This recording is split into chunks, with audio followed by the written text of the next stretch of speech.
Does this look like a theme park? No, it's not a theme park.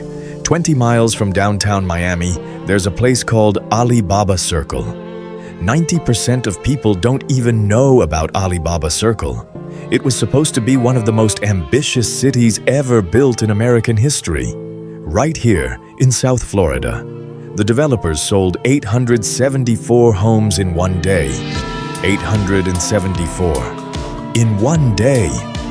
Then one day a shipwreck, a hurricane, a depression, and the city disappeared before most people could move in. Today, street signs reading Baghdad Street and Sinbad Avenue point to nothing but empty farmland.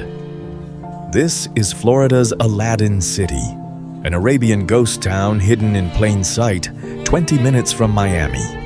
And almost no one in America knows it ever existed. To find out what it looks like now, watch until the end. Let's take a look at what Florida was like in the 1920s. To understand Aladdin City, you first have to understand the ultimate dreamlike Florida of 1925. The state was in the midst of the greatest land development boom America had ever seen, bigger than anything it had ever seen before.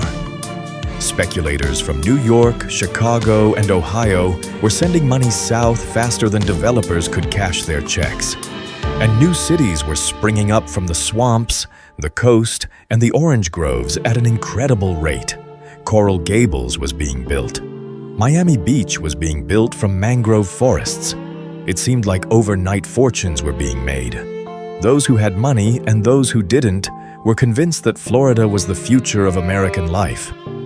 Newspapers at the time ran full-page ads promising the kingdom of heaven. Salesmen in fancy suits would walk around hotel lobbies, closing deals.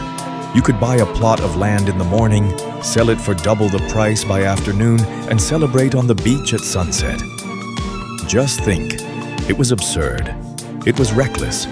And in the midst of this madness, a company from Michigan came up with a strange idea.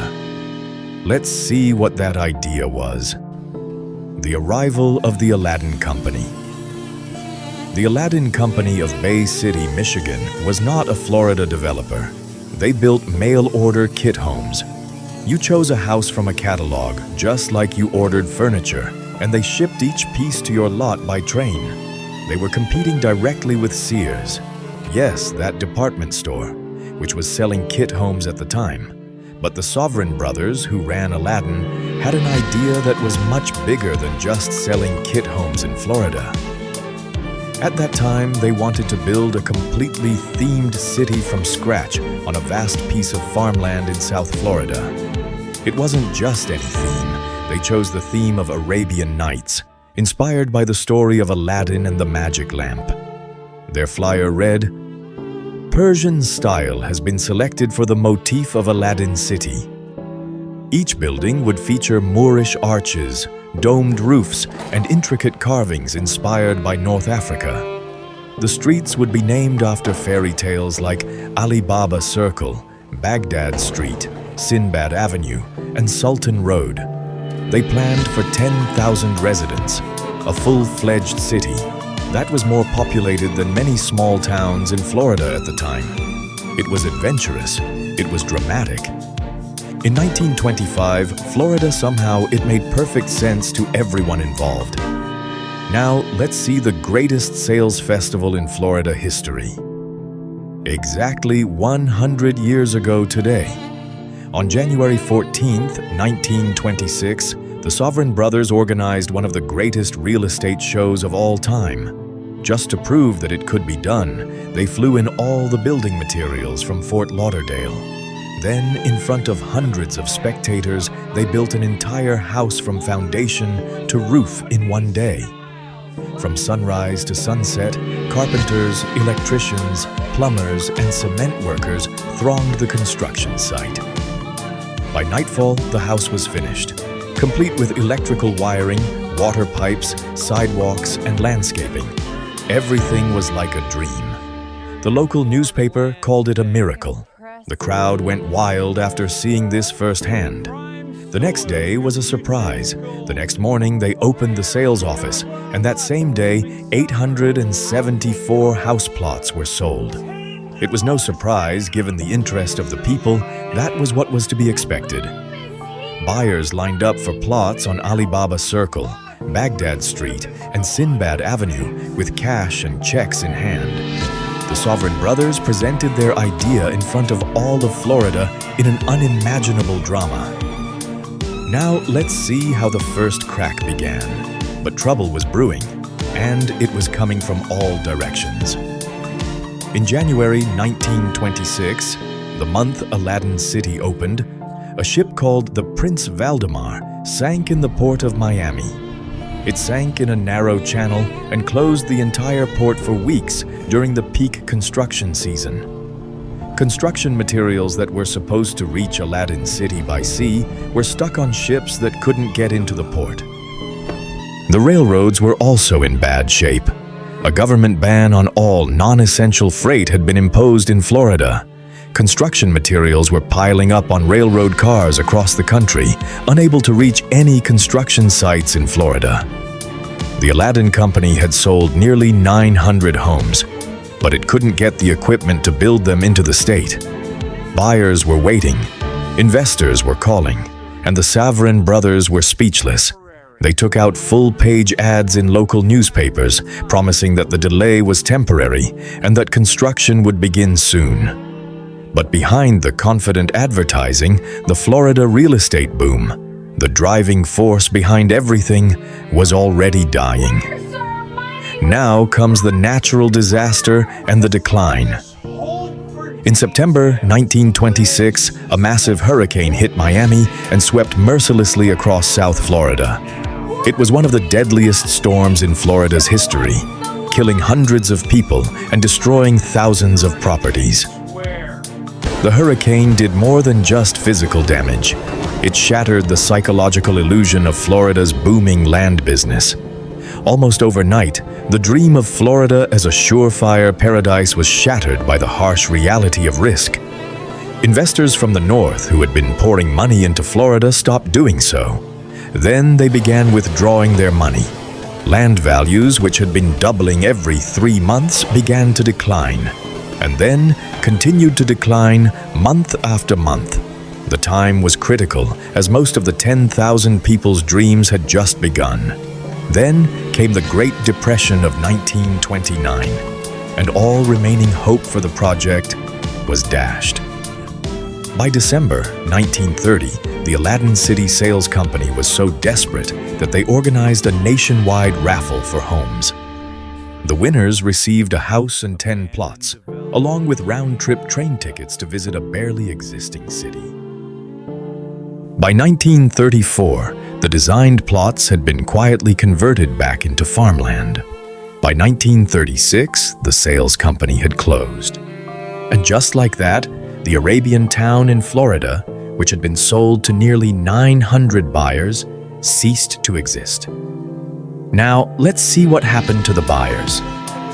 The question that haunts Aladdin City more than anything else is, what happened to the people who bought the land here?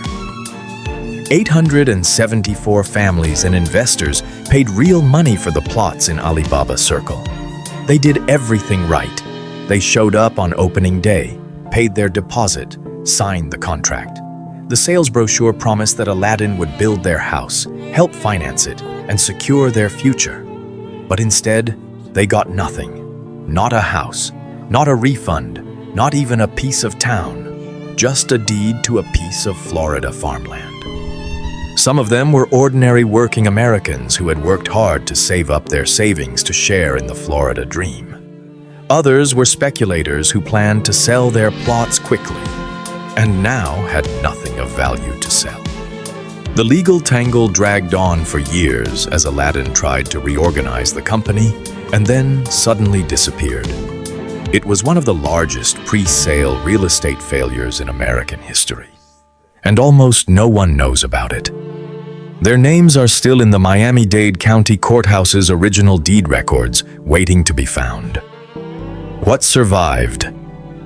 The architecture that refused to die. What sets Aladdin City apart from all the other Florida ghost towns is that some parts of it actually survived. A handful of Moorish-style buildings were completed before the money ran out, and some of them still stand today. Architect Bernhard Mueller designed more than 100 of these unique structures, with their domed roofs and ornate arches. The buildings that survived Hurricane Andrew in 1992 were listed on the National Register of Historic Places. But the skeleton of Aladdin City remains, stubbornly, mysteriously, and arrogantly standing in the South Florida heat. Why nobody talks about this place? Now for the part that will really piss you off. This story has been lying here for 100 years. Aladdin City is located 20 miles from Miami, one of the most media-discussed cities in the world. And yet, nobody talks about it. There are no tourist centers. There are no historical plaques on the highway. There are no documentaries on Netflix or HBO. Miami travel guides mention the Art Deco district, Little Havana, Wynwood, but not Alibaba Circle. The streets still bear their original Arabic names on official county maps, but there are no signs to guide tourists there. It sits in a strange middle ground, too abandoned to be a destination, too real to be completely forgotten. It's known to local historians. A handful of urban explorers have found it, and they're almost all the visitors here. The gap between how extraordinary this story is and how unknown it remains is truly astonishing. The town, which sold 874 homes on its first day, is supposed to be one of the most famous ghost towns in American history. Instead, it stands quietly in the farmlands of Redland, its Moorish arches slowly losing their charm over time. The big picture.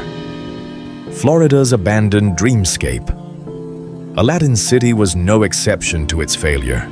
It was just the most dramatic example of a Florida trend. Florida's real estate boom of the 1920s left behind dozens of failed cities: Interocean City, Oquilanta, Isola di Lolando. All of them were designed, promoted, partially sold, and then abandoned when the money stopped flowing. Historians study that era and note an uncanny resemblance to the 2008 housing crisis. The same outlandish speculation, the same easy loans, the same skyrocketing land prices, the same inevitable decline that wiped out thousands of people. Florida has played this game again and again throughout its history. Boom, sell, collapse, abandon, repeat. And each time, the price has been paid by ordinary buyers who believed the brochure. Aladdin City plots were sold with the promise that Aladdin would build your home and finance your future. 100 years later, those streets still stand on county maps. But the future they promised never came. That is the true legacy of Aladdin City. Not the Moorish architecture, not the Arabic street names.